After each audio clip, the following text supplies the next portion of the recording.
Donc, pour résumer juste ce petit exemple, je prends conscience de l'émotion qui est de la mauvaise humeur, je vais regarder, c'est quoi l'émotion provoquée par le fait que j'apprends que mes copines sont parties déjeuner sans moi, dîner. Ensuite, je déroule toutes les émotions. Est-ce que c'est ça, c'est ça, c'est ça? Ah. Et ensuite, je vais à l'émotion. L'émotion, en général, c'est de la tristesse. C'est la tristesse. Je veux dire, là, je connais, ah, cette tristesse, je me sens rejetée. Et là, je la laisse.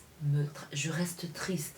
Je commence pas à me dire, ouais, mais de toute façon, Myriam, c'est ridicule, elles sont parties manger, c'est que un petit repas, qu'est-ce que tu fais tout un film, c'est rien. Ne pas minimiser ce qu'on ressent. Aussi bête peut paraître l'émotion, c'est-à-dire, comment ça, je suis jalouse de ça ou je suis envieuse. Parce que ça peut paraître bête, ça peut paraître minime, ça peut paraître insignifiant. Déjà, ne pas qualifier, ne pas juger ce qu'on ressent. Ne pas le qualifier, ne pas juger, ne pas dire mais c'est débile de ressentir ça. Non, je le ressens, je le ressens. Il est là, je ne peux pas le nier. Donc ne pas être dans le déni du ressenti. Et se dire, ah, je suis juste triste. Et je reste avec cette tristesse, je suis triste. Bien sûr que mon mental, 2 secondes et demie après, il va te raconter une autre histoire. Non mais allez, réveille-toi, vas-y. Juste, je Oui, t'interromps oui. 5 minutes parce que là, on est dans quelque chose d'intéressant. Il faut qu'on reste avec l'émotion. Donc là, juste rester avec l'émotion, qu'est-ce que ça veut dire concrètement? Parce que, effectivement, mon mental va me dire, bah, reste avec ton émotion. Donc je vais regarder mon émotion. Et est-ce qu'il va pas me dire d'autres choses? Est-ce qu'il va pas m'emmener sur... je veux dire, est-ce que t'as pas une technique, par exemple, pour juste respirer et regarder à l'intérieur, ou fermer les yeux, ou... Enfin, Oui. quels seraient les trucs que tu pourrais nous donner? Alors, moi, la seule chose que j'ai remarqué, c'est comment mon mental, toutes les 2 3 secondes, essaie de trouver une technique pour... En fait, je suis triste. Tu te dis, ah ouais, je suis triste. Et tout de suite, ton mental, parce que au début, quand on applique cette technique, c'est pas évident. Et puis, il y a beaucoup d'inconscient qui vient récupérer, qui vient intervenir. Mais plus on l'applique, plus on commence à s'observer et donc à voir le mental qui... C'est surtout repérer comment le mental essaie d'anesthésier.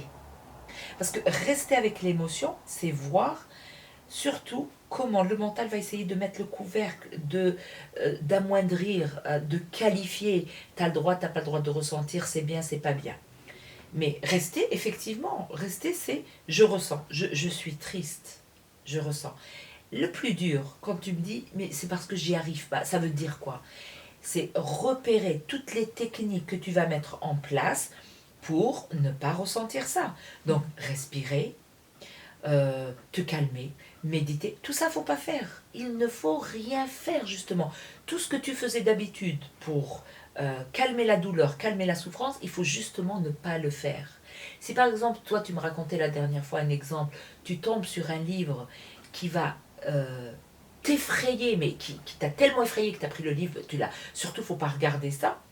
Si tu es en train de travailler, par exemple, la peur de la mort, c'est sûr que tu vas voir des films sur la mort, il y a plein de morts qui vont survenir autour de toi, plein d'articles sur la mort, enfin bref. Et qu'est-ce que tu vas faire? Non, je ne veux pas voir, je ne veux pas entendre. Non, non, non, non.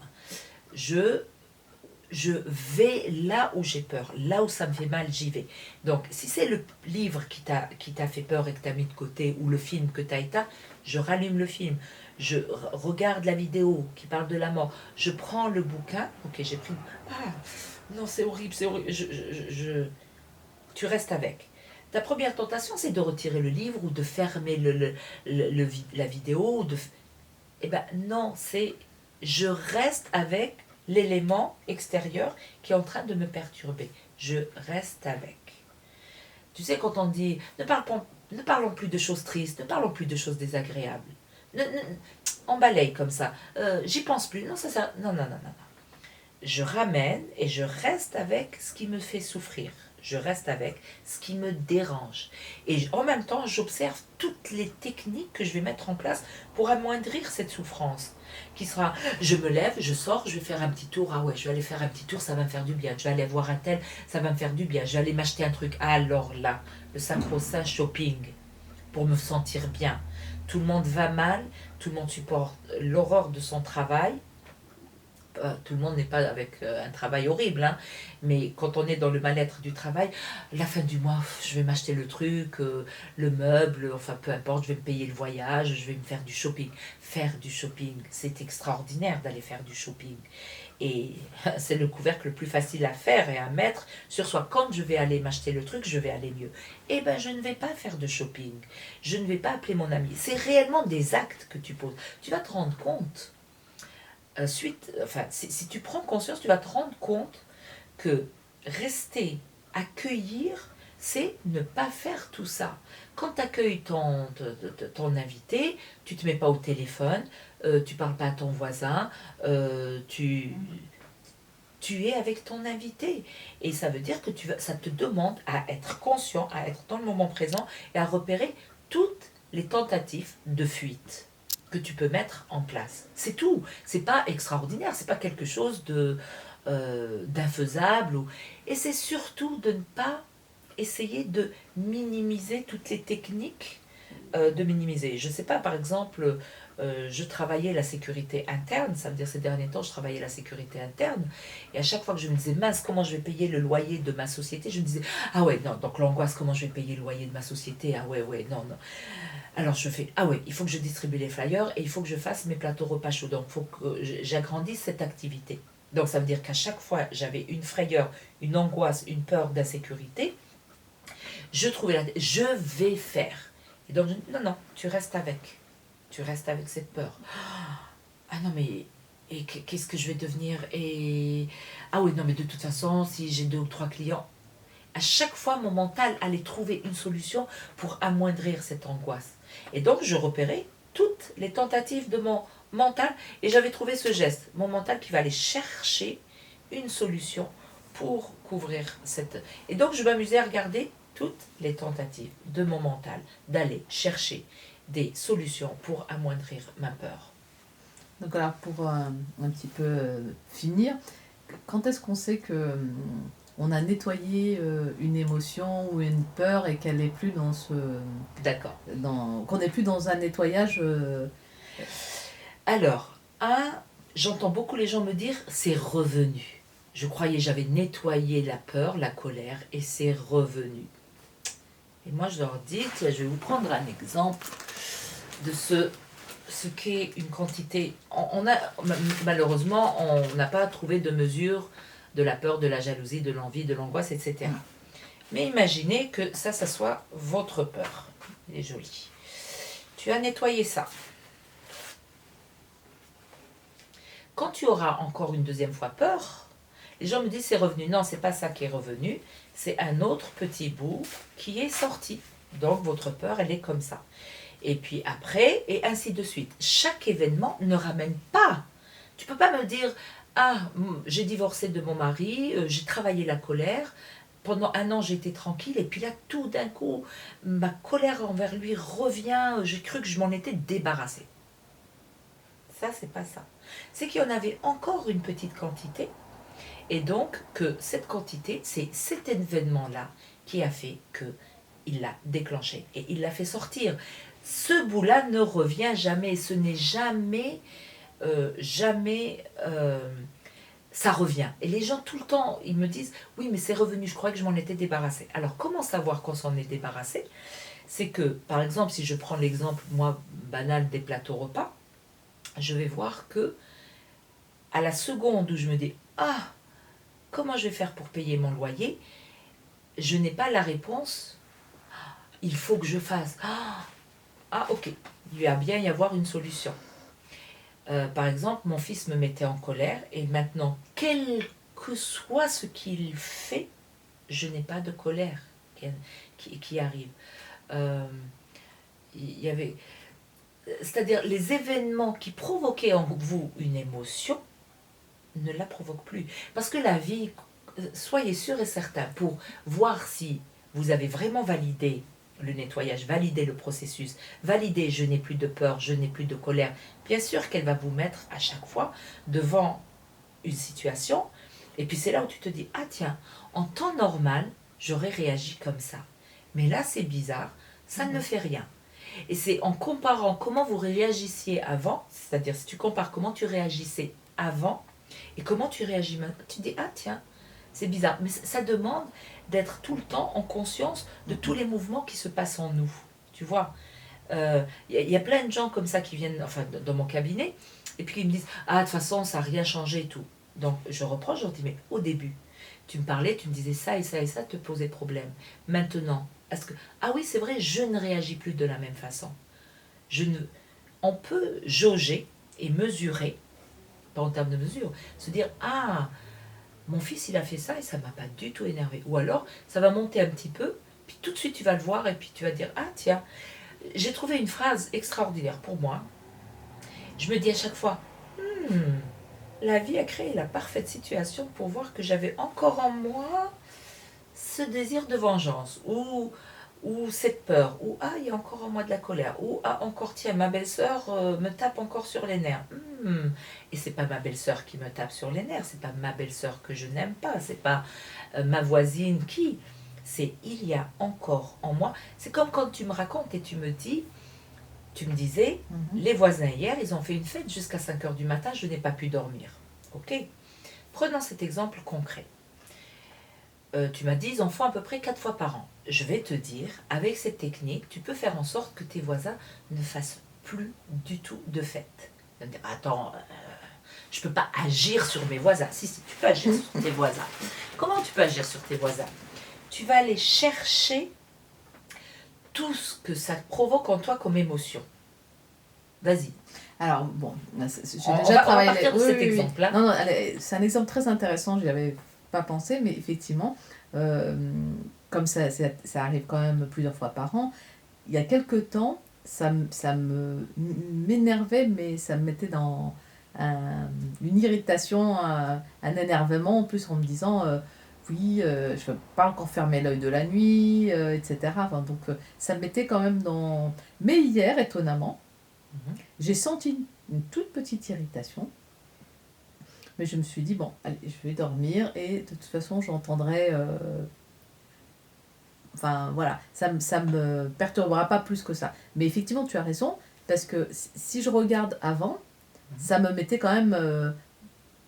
Et après, j'en parlais avec mon mari, oui, tu te rends compte, à chaque fois, il nous laisse pas dormir, etc. Mais, la question que je vais te poser oui, là, dis-moi. si tu voulais identifier quelles sont les émotions ou les sentiments mis en cause, y avait-il un sentiment d'injustice? Ça veut dire c'est pas juste, ils font la fête. Est-ce que c'était l'irrespect? Ils ne nous respectent pas. On leur a demandé de se taire plusieurs fois et ils en ont rien à cirer. Ils refont leur fête à chaque fois. Ils ne nous respectent pas. C'est quoi cette irritation, cette colère? Je sais pas si c'est... enfin, pas l'injustice, non, parce que bon, je me dis qu'il y a d'autres gens qui ont des problèmes de voisinage et que je ne suis pas la seule. Irrespect, non, parce que pour moi, c'est pas forcément... Non, c'est vraiment une irritation, quoi. Alors, parce que du coup, ça m'énerve que je puisse pas dormir. D'accord. Tout simplement. Donc, c'est une irritation. Donc, toi, tu ferais la mesure entre irritation et colère. Voilà. Donc, effectivement... Mais moi, là où je le mesure, c'est la proportion que ça prend et la durée que ça prend à l'intérieur de moi. Voilà. Moi, si tu veux, ma mesure, elle est là. C'est-à-dire qu'avant, ça m'envahissait de l'intérieur et ça pouvait quand même durer une demi-heure, 1 heure, tout ça. Puis à cogiter dans la tête, quand même, ils abusent, tout ça. Donc, attends, ils abusent. Donc, ça veut dire qu'il n'y a pas de respect, puisqu'ils abusent. Donc, ils ont dépassé une limite. Ils n'ont pas respecté certaines limites. Tu vois que c'est important d'aller chercher. Tu dis non, c'est une irritation ou une colère. Mais ils abusent. Quand tu répertories les mots que tu te dis pour qualifier ce qu'ils font. Ils abusent quand même. Ils ne devraient pas. C'est pas normal.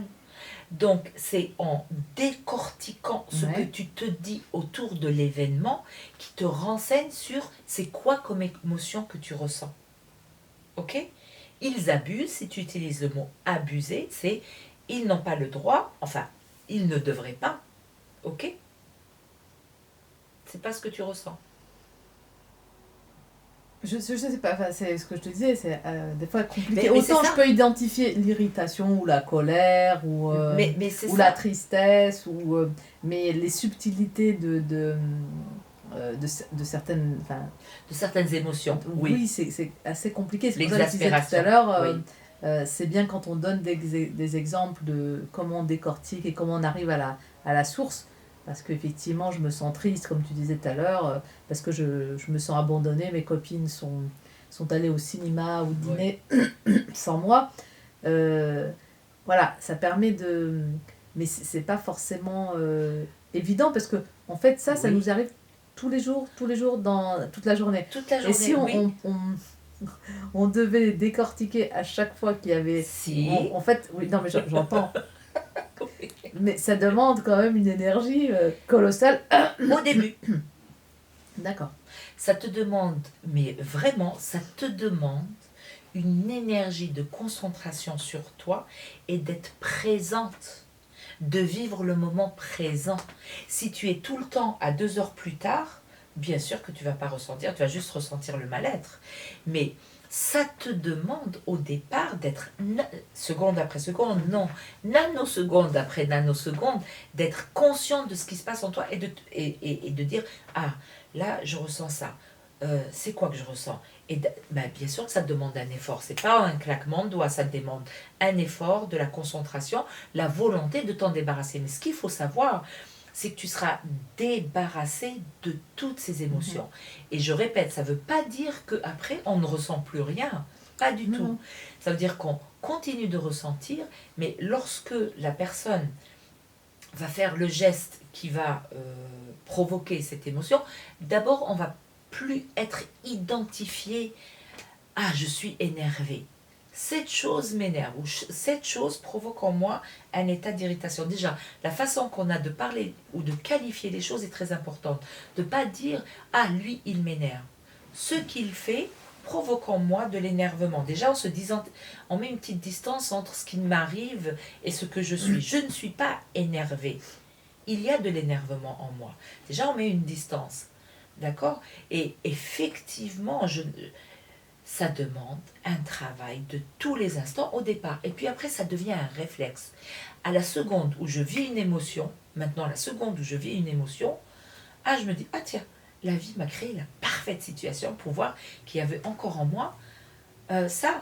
Et à la seconde où je connecte ça avec la joie de voir que ah, il y avait ça en moi, et là, eh ben, c'est parti.